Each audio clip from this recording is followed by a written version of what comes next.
Elk ഹില്ലിലേക്കാണ് ഇന്നത്തെ എൻ്റെ യാത്ര. റോഡ് മാർഗ്ഗം എൽക്ക് ഹില്ലിൽ എത്തിപ്പെടാൻ പറ്റുന്ന ഹയസ്റ്റ് പോയിൻറ്റിലേക്കാണ് ഞാൻ പോകുന്നത്. അവിടെ ഒരു ടെമ്പിളുണ്ട്, മുരുകൻ ടെമ്പിൾ. ആ മുരുകൻ ടെമ്പിളിന് ഒരു പ്രത്യേകതയുണ്ട്. ഏകദേശം 40 അടിയോളം ഉയരമുള്ള മുരുകൻ്റെ സ്റ്റാച്യൂയും അവിടെയുണ്ട്. ടെമ്പിൾ മാത്രമല്ല പ്രത്യേകത, ആ ഒരു സ്ഥലം ഭയങ്കര പ്രകൃതി ഭംഗിയുള്ള സ്ഥലമാണ്, നേച്ചറിനോട് അടുത്ത സ്ഥലമാണ്. ഇതൊക്കെയാണ് പ്രത്യേകത. പിന്നെ അവിടുന്ന് ഊട്ടി സിറ്റിയിലേക്ക് അത്യാവശ്യം നല്ലൊരു വ്യൂ ഉണ്ട്. ഒരു ചായ കുടിച്ചിട്ട് എൽക്ക് ഹിൽ നടന്നു കയറാമെന്ന് വിചാരിച്ച് അടുത്തുള്ളൊരു ചായക്കടയിൽ കയറി ചായ ഓർഡർ ചെയ്തു. എന്നിട്ട് ശ്രദ്ധയില്ലാതെ ചായ ഗ്ലാസ് ഹാൻഡിൽ ചെയ്ത് ഷർട്ടിലെല്ലാം ഞാൻ ചായ മറിച്ചൊഴിച്ചു. പിന്നെ ഹോട്ടലിൽ തിരിച്ചു പോയി ഡ്രസ്സെല്ലാം മാറി വന്നപ്പോഴേക്കും 6 മണിയാകാനായി. അങ്ങനെ നടത്തമെന്ന ആഗ്രഹം ഉപേക്ഷിച്ച് ഓട്ടോ പിടിച്ചു. എൽക്ക് ഹില്ലിലേക്കുള്ള റോഡ് വല്ലാത്ത കയറ്റമാണ്.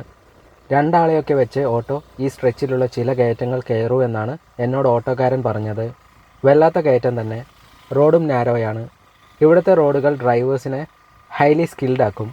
The roads here in Ooty are meant to test your driving skills. If you can drive in Ooty you can drive anywhere in the world.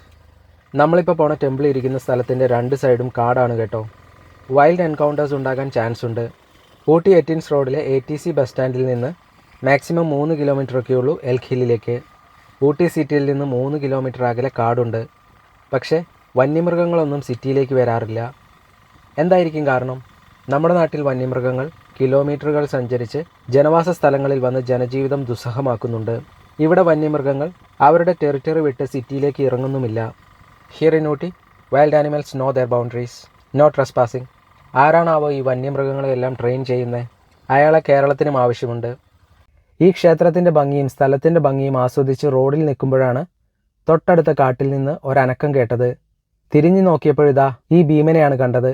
ഇത്രയും ഭീമാകാര രൂപമുള്ള ഇവനെ കയ്യകലത്തിൽ കണ്ടപ്പോൾ എന്ത് ചെയ്യണമെന്നറിയാതെ ഞാൻ അനങ്ങാതെ നിന്നു. പിന്നെ പുള്ളി എന്നെ ഒന്നും ചെയ്യാതെ മുന്നോട്ട് നടന്നപ്പോഴാണ് video of a lifetime മിസ്സാക്കിയ കാര്യം ഞാൻ ഓർത്തത്. ഇവൻ ആള് ഭീമനാണെങ്കിലും ഫേസൊക്കെ നല്ല ക്യൂട്ടാണ് കേട്ടോ. ആ ക്യൂട്ട് ഫേസൊക്കെ എനിക്ക് ക്യാപ്ചർ ചെയ്യാൻ പറ്റുമായിരുന്നു. എന്ത് പറയാനാ, I was driven by fear. അതുകൊണ്ട് വീഡിയോ എടുക്കുന്ന കാര്യം ഞാൻ മറന്നുപോയി. ഇന്നാട്ടുകാർ ഇവനെ വിളിക്കുന്നത് ബൈസൺ എന്നാണ്. പക്ഷേ ഇവൻ്റെ ശരിക്കുള്ള പേര് ഇന്ത്യൻ ഗൗർ എന്നാണ്. ഇന്ത്യൻ ഗൗർ എന്ന് പറയാൻ ഇച്ചിരി പാടായതുകൊണ്ട് ഞാനും ഇവനെ സ്നേഹത്തോടെ ബൈസൺ എന്നേ വിളിക്കൂ. ഇവൻ്റെ ഫേസ് ക്യൂട്ടാണ്. അതുപോലെ തന്നെ കാലുകൾക്കും പ്രത്യേകതയുണ്ട്. 4 കാലുകൾക്കും സോക്സ് ഇട്ട പോലെ ഒരു ക്രീം ഷെയ്ഡുണ്ട്.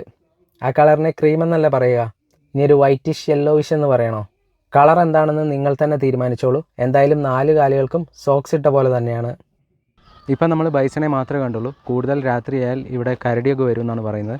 അതുകൊണ്ട് കൂടുതൽ രാത്രി ആകുന്നതിന് മുന്നേ നമുക്ക് പെട്ടെന്ന് പോയിട്ട് അമ്പലമൊക്കെ ഒന്ന് കാണാം. മുരുകൻ ടെമ്പിളിൻ്റെ മറ്റൊരു പേര് ബാലദണ്ഡായുധപാണി സ്വാമി ടെമ്പിൾ എന്നാണ്.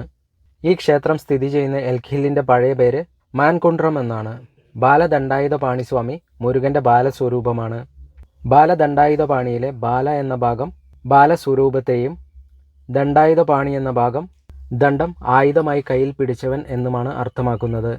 ലോകബന്ധങ്ങൾ വേണ്ട എന്ന് വെച്ച് തപസ്സിൽ മുഴുകിയ ജ്ഞാനസ്വരൂപനായ മുരുകനെ പഴനിയിൽ ബാലദണ്ഡായുധപാണി എന്ന പേരിലാണ് ഭക്തർ ആരാധിക്കുന്നത്. ശ്രീ മുരുകൻ പളനിയിൽ തപസ്സിൽ മുഴുകിയതിന് പിന്നിൽ ഒരു ഐതിഹ്യമുണ്ട്. അതെന്താണെന്ന് നിങ്ങൾ തന്നെ കണ്ടുപിടിച്ചോളൂ. ഈ ക്ഷേത്രത്തിൻ്റെ നിർമ്മാണത്തെക്കുറിച്ച് ഒരു ലോക്കൽ ലെജൻഡ് കൂടെയുണ്ട്. ബടുക കമ്മ്യൂണിറ്റിയിലെ 2 സുഹൃത്തുക്കൾ എല്ലാ തൈപ്പൂസം ഫെസ്റ്റിവലിനും നടന്ന് പളനിയിലേക്ക് പോകുമായിരുന്നു. ഒരു വർഷം അവർക്ക് പോകാൻ സാധിച്ചില്ല. അവർ പോകാൻ കഴിയാത്തതിൽ ദുഃഖിതരാവുകയും ശ്രീ മുരുകനോട് പ്രാർത്ഥിക്കുകയും ചെയ്തു. ശ്രീ മുരുകൻ അവരുടെ സ്വപ്നത്തിൽ പ്രത്യക്ഷപ്പെട്ട് എൽക്ക് ഹില്ലിൽ ക്ഷേത്രം പണിയാൻ ആവശ്യപ്പെട്ടു. അങ്ങനെ അവർ ശ്രീ മുരുകൻ സ്വപ്നത്തിൽ കാട്ടിക്കൊടുത്ത സ്ഥലത്ത് ഒരു ചെറിയ ക്ഷേത്രം പണിതു. പിൽക്കാലത്ത് ആ ക്ഷേത്രം ഗ്രാജുവലി എക്സ്പാൻഡായി ഈ കാണുന്ന രൂപത്തിലേക്കായി. 140 വർഷത്തോളം പഴക്കമുണ്ട് ഈ ഒരു ക്ഷേത്രത്തിന്. ഇപ്പം കാണുന്ന ഈ ബിൽഡിങ്ങിനല്ല, ഫസ്റ്റ് നിർമ്മിച്ച ആ ഒരു ചെറിയ ക്ഷേത്രത്തിന്. അതായത് ഏകദേശം 140 വർഷം മുമ്പാണ് ഇവിടെ ക്ഷേത്രം പണിതത്. ശ്രീ മുരുകനുമായി ബന്ധപ്പെട്ട എല്ലാ ഉത്സവങ്ങളും ഈ ക്ഷേത്രത്തിൽ ആഘോഷിക്കാറുണ്ട്. ഏറ്റവും കൂടുതൽ വിശ്വാസികൾ പങ്കെടുക്കുന്ന ഉത്സവം തൈപ്പൂസമാണ്. 20,000-ഓളം വിശ്വാസികൾ ഈ ഉത്സവത്തിന് പങ്കെടുക്കാറുണ്ട്. ജാനുവരി ഫെബ്രുവരിയിലാണ് ഈ ഉത്സവം നടക്കാറ്. എക്സാക്ട് ഡേറ്റ് എനിക്കറിയില്ല. പാർവതി ദേവി മുരുകന് സ്പിയർ വെപ്പൺ അഥവാ വേൽ കൊടുത്ത ദിവസമാണ് തൈപ്പൂസമായി ആചരിക്കുന്നത്.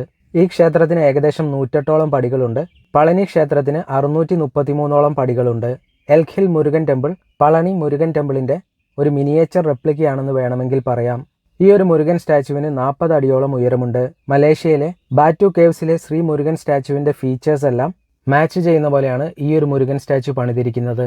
ഇൻസ്പിറേഷൻ ബാറ്റു കേവ്സിലെ സ്റ്റാച്ചു തന്നെ.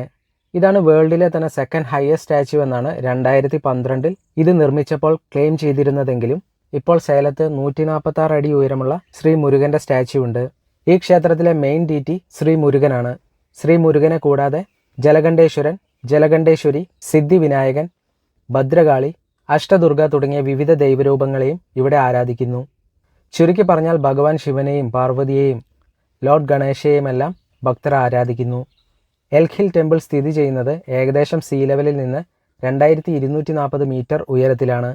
ഇനി നമുക്ക് ഈ ക്ഷേത്രത്തിൻ്റെയും സ്ഥലത്തിൻ്റെയും ഭംഗി ആസ്വദിക്കാം.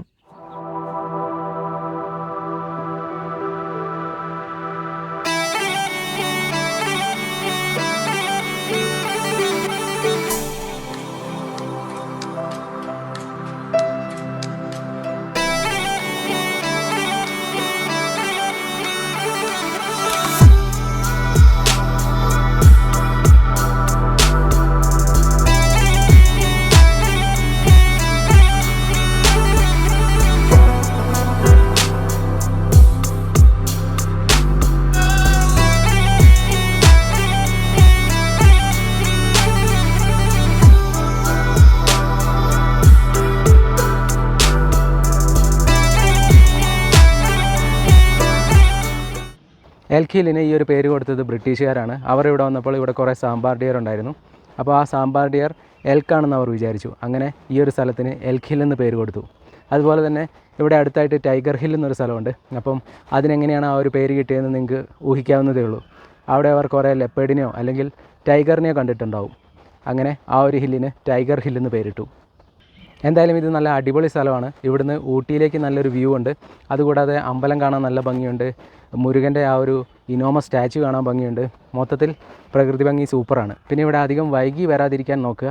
ഇവിടെ കാട്ടുമൃഗങ്ങളൊക്കെ വരുന്ന ഒരു സ്ഥലമാണ്. ഒരു 6 മണിക്ക് ശേഷമൊക്കെ ഇവിടെ വരാതിരിക്കുക. 6 മണിക്ക് ശേഷം വന്നാൽ ഇതുപോലെ ബൈസനെ കാണാം. ചിലപ്പോൾ കരടിയേയും കാണാൻ സാധിക്കും. കരടിയെ ഇങ്ങനെ ബൈസനെ കാണുന്ന പോലെ ഇങ്ങനെ ഹായ് നല്ല ഭംഗിയുണ്ടല്ലോ എന്ന് വിചാരിച്ച് നോക്കിക്കാൻ പറ്റില്ല. ചിലപ്പോൾ കരടിക്ക് വിശന്നാൽ നമ്മളെ തിന്നു കളയും. നമ്മൾ മൗഗ്ലിയിൽ കാണുന്ന ആ ഒരു കരടിയല്ല, തേനൊക്കെ കുടിച്ച് ഇങ്ങനെ നടക്കുന്ന കരടിയല്ല ഇത്. മനുഷ്യനെയും അറ്റാക്ക് ചെയ്യുന്ന ടൈപ്പ് കരടികളാണ്. അതുകൊണ്ട് വൈകി വരാതിരിക്കാൻ ശ്രദ്ധിക്കുക. രാവിലെ മുതൽ ഒരു 5 മണി വരെയൊക്കെ വരുന്നത് സേഫാണ്. അപ്പോൾ ഈ ഒരു വീഡിയോ ഞാനിവിടെ അവസാനിപ്പിക്കുകയാണ്. ഇനി വീണ്ടും കാണുന്നവരെ bye. Thanks for watching and stay blessed.